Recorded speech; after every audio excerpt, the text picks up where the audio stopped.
성경 사도행전 16장 23절에서 25절 말씀입니다.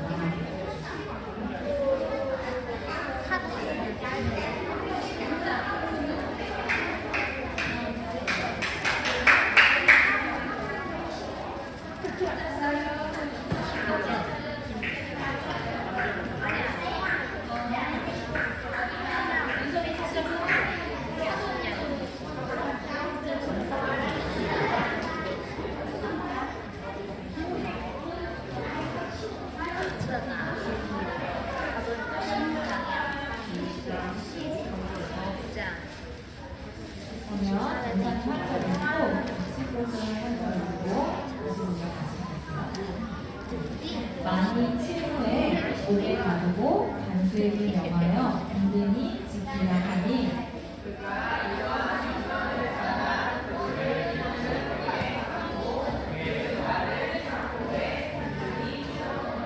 함께 읽겠습니다. 한밤중에 바울과 실라가 기도하고 하나님을 찬송하며 죄수들이 듣더라. 또 한 절 더 있는데요. 103편 33절 말씀 우리 화면을 보고 한 목소리로 읽겠습니다. 시작. 내가 평생토록 여호와께 노래하며 내가 살아있는 동안 내 하나님을 찬양하리로다. 아멘. 친구들 방학했어요?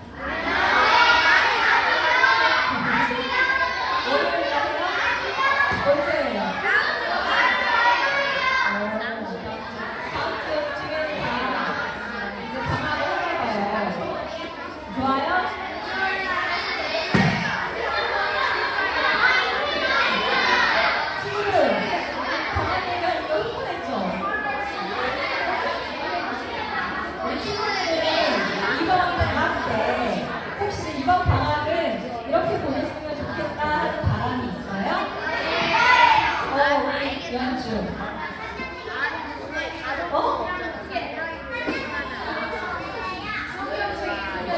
하나님의 말씀을 읽으면서 보내겠어요. 이렇게 되겠다. 우리 친구들 여러 가지 방향이 있을 텐데 전도사님은 우리 친구들이 여름방학 동안에 하나님 앞에서 믿음이 자랐으면 참 좋겠어요. 듣고 있어요? 그래서 혹시 여름성경학교에 함께해서 여름성경학교를 통해서 하나님이 우리 친구들에게 주시는 정말 평생 잊지 못할 선물, 우리 친구들 마음속에 너무너무 감사한 그런 소중한 기억들을 다 마음에 가져갈 수 있는 성경학교가 되었으면 좋겠어요. 그래서 우리 친구들도 기대하면서 기도하면서 함께하면 좋겠어요. 우리 지지난주에는 성경, 하나님의 말씀에 대해서, 지난주에는 이 말씀과 꼭 같이 있어야 되는 뭐? 맞아요. 기도에 대해서 들었어요. 조금 기억나요? 잘 안 나요? 말씀, 성경, 하나님의 말씀은 뭐라고 했어요? 우리를 하나님의 사람이 되게 해주는 거라고 했어요. 그런데 거기에 왜 꼭 기도가 같이 있어야 되죠? 기도를 통해서 우리를 하나님의 사람이 되게 해주는 그 말씀을 지킬 수 있는 힘을 기도를 통해서 얻는다고 했죠. 그리고 기도는 뭐라고 했어요? 우리의 마음과 하나님의 마음이 만나는 거. 그래서 기도할 때 우리의 마음을 누구를 향해서? 하나님을 향해서 어떻게 기도하라고 했죠? 하나님 아버지 부르고 하나님의 뜻이 이루어지기를 원합니다 라면서 우리의 마음을 하나님께 드리면서 기도하면 어떻게? 하나님의 마음이 우리 마음 가운데 와서 우리가 어떻게 하나님의 말씀을 지킬 수 있는 힘을 얻게 되고, 거기에 더불어 하나님께서 우리가 평생 동안 필요한 모든 것들을 채워주시겠다는 놀라운 약속까지 우리에게 주셨어요. 좀 기억나요? 오늘은 말씀 기도에 이어서 하나님의 사람들에게 나타나는 아주 중요한 특징 중에 하나에 대해서 같이 이야기를 나눠보려고 해요. 우리 친구들 잘 들어주고 있어요? 네, 먼저 들어볼게요. 좀 이게 낙서일까요? 네! 그림일까요? 아니에요, 이거 글자예요. 맞아요. 이것은 우리 친구들이 가지고 있는 구약 성경이 처음 쓰여졌던 히브리 글자예요. 히브리어 이거를 어떻게 읽냐면 전사님 읽어볼게요. 이거는 할렐루야라고 읽는 거예요. 할렐루야라는 말을 히브리어로 이렇게 적어요. 그럼 할렐루야 우리 처음 들어봤죠? 이거 어떤 뜻이냐면 어떤 뜻일까요? 적혀있죠? 뭐라고요? 맞아. 할렐루야는 여호와를 찬양하라라는 의미예요. 우리 친구들 찬양이라는 말 많이 들어봤죠? 찬양이 뭔가요? 맞아. 하나님께 우리가 찬양을 하죠. 찬양이 뭘까요? 우리 친구들이 알고 있는데 표현 못하는 것 같아요. 맞았어. 하나님께 영광 돌리는 거. 또 우리가 하나님을 높여드리는 거예요. 왜 하나님을 높일까?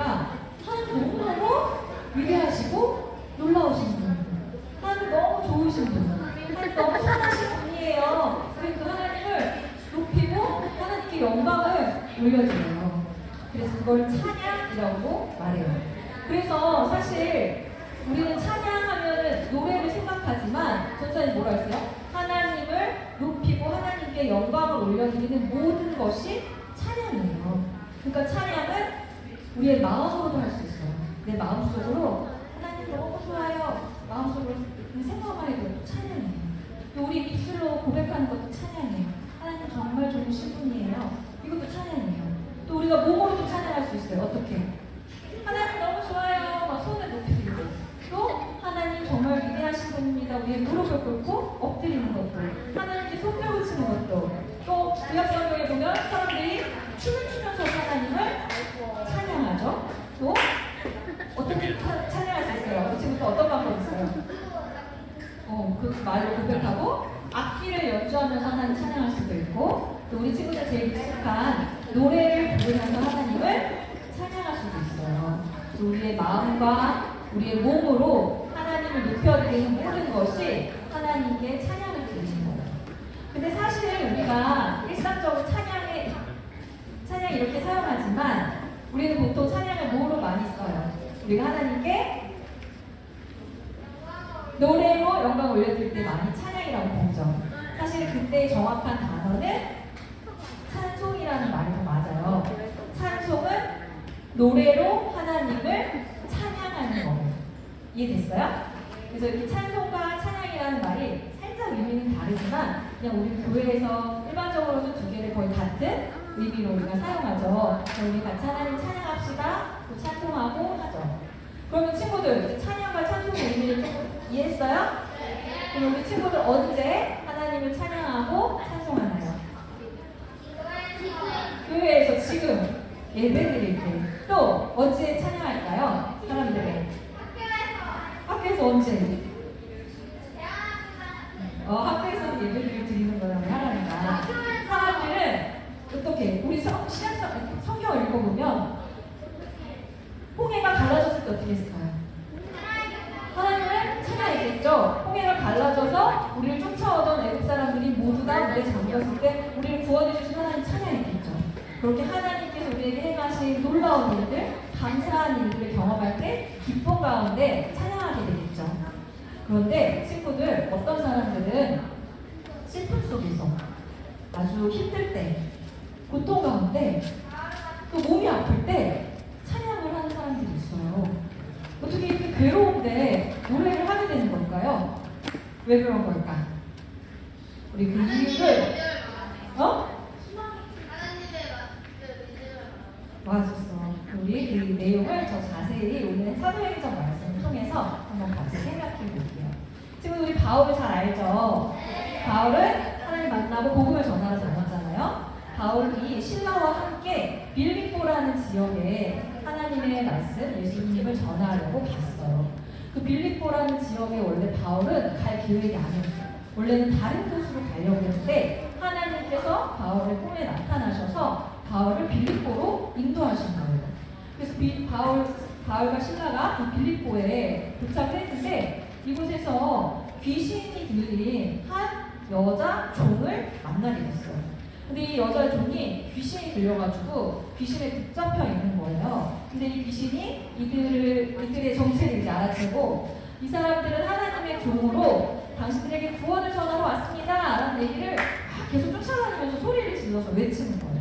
그러니까 바울이 어떻게 했냐면 이 여종에 있는 귀신을 쫓아내 줬어요. 그럼 이 여종은 이제 어떻게 됐을까요? 귀신에 붙들려 있었는데 아주 평안해졌겠죠. 그렇죠? 그런데 이 일이 바울은 이 여자에게 좋은 일을 했는데 이 일을 아주 기분 나쁘고 못마땅하게 받아들인 사람이 있었어요. 누굴까요? 그렇죠. 이 종의 주인이었어요. 왜냐하면 이 종의 주인은 이 여종이 귀신 들린 것을 이용해서 이 여종에게 사람들의 점을 치게 한 거예요. 그래서 사람들의 점을 봐주고 많은 돈을 벌고 있었는데 이 귀신이 떠나가면서 점을 치지 못하게 되니까 자기가 벌던 돈을 이제 벌 수가 없게 돼서 마음속으로 화가 난 거예요. 그래서 이 바울과 신라를 거짓으로 관리에게 모함을 해서 고발을 했어요. 그 고발을 듣고 관리는 이 바울과 신라를 잡아가서 옷을 벗기고 매질을 했어요. 그래서 많은 매를 맞고 이제 이 바울과 신라가 깊은 감옥에 갇히게 돼요.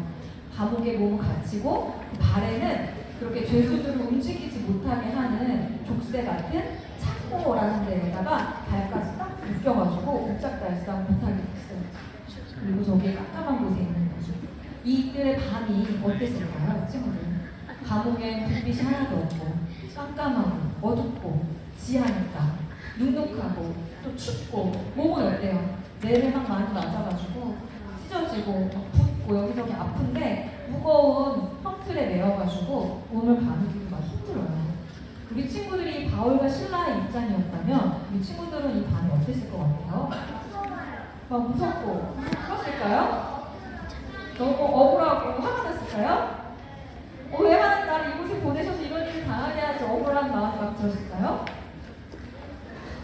우리가 이 성경의 말씀에서 바울과 신라가 어떤 마음이었는지 자세한 내용은 기록되어 있지 않아요. 그런데 우리 오늘 사도행전 말씀과 또 바울이 남겼던 글을 통해서 이 바울과 신라의 마음을 짐작해 볼 수 있어요. 어떤 일이 있었는지. 바울이 디모데에게 편지를 썼던 디모데후서 기억하죠? 디모데후서 2장 9절에서 바울이 이런 기록을 남기고 있어요. 전사님 읽어줄게. 잘 들어보세요. 복음으로 말미암아 내가 죄인과 같이 매이는 때까지 고난을 받았으나 하나님의 말씀은 매이지 아니하니라. 바울은 이렇게 고백하고 있어요. 이게 무슨 의미인 것 같아요? 바울이 그 감옥 속에서 매여있는 속에서 누구를 생각한 거예요? 누구를 이야기하고 있는 거예요? 하나님에 대해서 이야기하고 있는데 뭐라고 얘기하냐면 나는 지금 감옥에 갇히고 나는 지금 사슬에 매여 있지만 나를 이 빌립보에 보내신 하나님은 감옥에 갇히거나 뭔가에 매이시는 분일까요? 어느 것에도 갇히실 수 없고 어느 것도 하나님을 묶을 수 없는 그런 분이시죠. 그 하나님이 나를 빌립보에 보내셨고 그 하나님이 나와 함께 하시는 하나님이라는 것을 바울이 기억하고 생각하는 거예요. 그리고 어떤 일이 일어났을까요? 우리 한번 오늘 있었던 이 앞에 이야기를 기억하면서 사도행전 말씀을 다시 같이 읽어볼게요. 시작! 너희 신우에 옥에 가두고 안수에게 명하여 든든히 지키라 하니 그가 이러한 명령을 받아 그들을 깊은 옥에 가두고 그 발을 창고에 든든히 세웠더니 한밤중에 바울과 신라가 기도하고 하나님을 찬송하네 죄수들이 듣더라. 아멘. 바울과 신라가 기도하면서 생각한 거예요. 너희를 누가 보내셨지? 이곳에 하나님. 하나님 어떤 분이시지? 아까 얘기했죠? 매이지 않는 하나님. 우리를 통해서 계획이 있으신 하나님. 그 하나님을 기억하니까 바울의 입에서 뭐가 나온 거예요? 찬송이 나온 거예요. 하나님이 어떤 분이신지를 노래하면서 하나님을 높여드리게 되는 거예요. 이해됐어요, 친구들? 그래서 하나님 우리 여전히 우리를 죽지 않고 살게 해주셨구나. 우리 생명을 지켜주셔서 감사합니다. 우리 함께 해주셔서 감사합니다. 이렇게 하나님을 찬양한 거예요. 근데 그러자 아주 놀라운 일이 일어났어요, 친구들. 이들이 찬양하자 갑자기 큰 지진이 일어나더니 모든 옥에 닫혀진 문이 열리고 메어진 사슬들이 다 풀어졌어요. 그러자 그곳에 감옥을 지키고 있던 간수가 졸다가 딱 깨서 보니까 감옥의 문이 다 열려 있는 거예요. 이 간수는 문이 열렸으니까 죄수들이 다 도망가는 줄 알고, 이제 내가 맡은 일을 다 못하고 죄수들이 다 도망가서 이제 난 큰일 났다. 나는 여기서 이제 목숨을 끊어야겠다 생각을 한 거예요. 그러자 이제 바울이 급하게 당신의 몸을 상하게 하지 마세요. 우리 다 여기 있습니다. 라고 외쳤어요. 보니까 정말 그 안에 도망가지 않고 다 있는 거예요. 이 사람도 놀랬겠죠. 문이 다 열렸는데도 그 자리에 있는 바울과 신라가 너무 놀라웠을 거예요. 그래서 이 사람이 바울과 신라에게 무릎을 꿇고 이렇게 물어봤어요. 선생님, 제가 어떻게 하면 구원을 받을 수 있습니까? 그래서 그곳에서 이 간수에게 바울이 이렇게 예수님을 전했어요. 예수님을 믿으십시오. 예수님을 믿으면 당신과 당신의 집이 구원을 얻을 것입니다. 그리고 하나님의 말씀을 전하자 이들이 다 예수님을 믿고 온 가족이 세례를 받고 구원을 얻는, 빌립보에 가서 복음을 전하라고 하셨던 하나님의 말씀이 이루어질 거예요. 우리 함께 음식을 나누면서 같이 하나님의 기쁨을 누렸어요.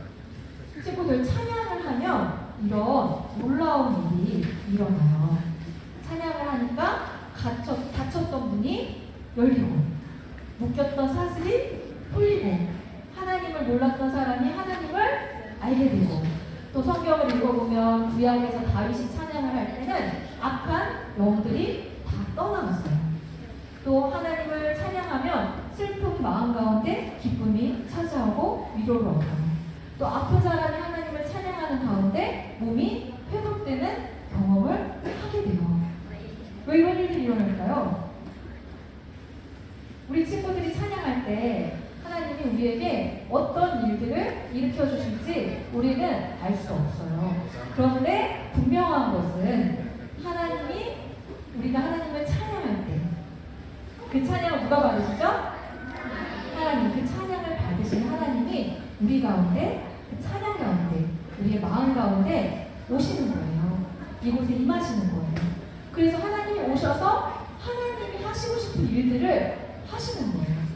그래서 어떤 사람의 마음에는 위로를 주시고 기쁨을 주시고 묶여있는 것들이 풀어지게 하시고 복음이 전해지게 하시고 또 몸이 회복되게 하시고 새 힘을 얻게 하시고, 이런 놀라운 일들이 우리가 하나님을 찬양할 때 일어나요. 그런데 우리 아까 이야기 들은 것처럼 바울이 나는 하나님을 믿는 사람이니까 나는 하나님을 찬양해야 돼, 이런 의무감으로 찬양했나요? 아니에요. 나는 고통 중에 있지만 하나님 믿는 사람이니까 하나님을 찬양해야 돼, 이런 의무감이 아니라 우리가 연약한 중에 우리랑 다른 크신 하나님, 우리는 앞길을 모르지만 나는 지금 갇혀있지만 어디에도 갇히지 않으시고 우리에게 계획을 가지고 계시는 그 하나님을 더 생각하고 더 기억할 때 우리에게서 저절로 찬양이 흘러나오는 거예요. 하나님 그런 분이시죠. 하나님 저와 함께 하시죠. 하나님 감사합니다. 하나님 기대합니다. 하면서 이렇게 찬양을 하게 되는 거예요. 그래서 우리 친구들이 예배 와서 제일 먼저 뭐예요? 찬양하죠.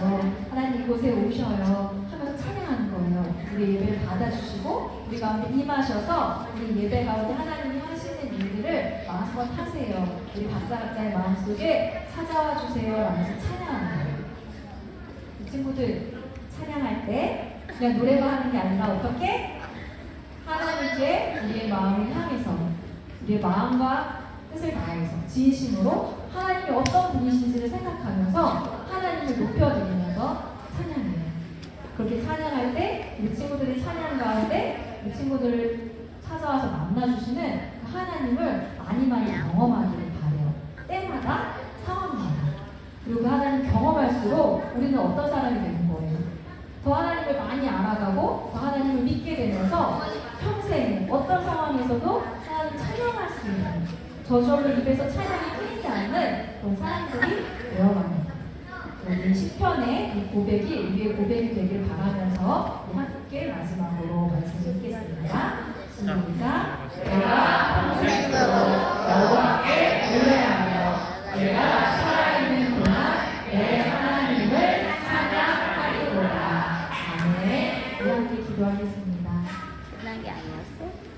우리의 찬양을 받으시기에 합당하신 하나님, 오늘 시편의 말씀처럼 옥에 갇혔던 바울과 신라처럼 우리도 하나님을 찬양하는 자들이 되기를 원합니다.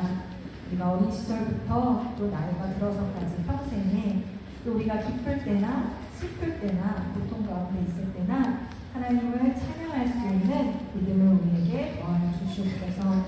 우리 진심으로 드리는 찬양 가운데 하나님 위에 임하신 하나님 경험하게 하시고 하나님이 하시는 일들을 또 바라볼 수 있도록 도와주시옵소서. 감사드리며 예수님의 이름으로 기도드립니다. 아멘.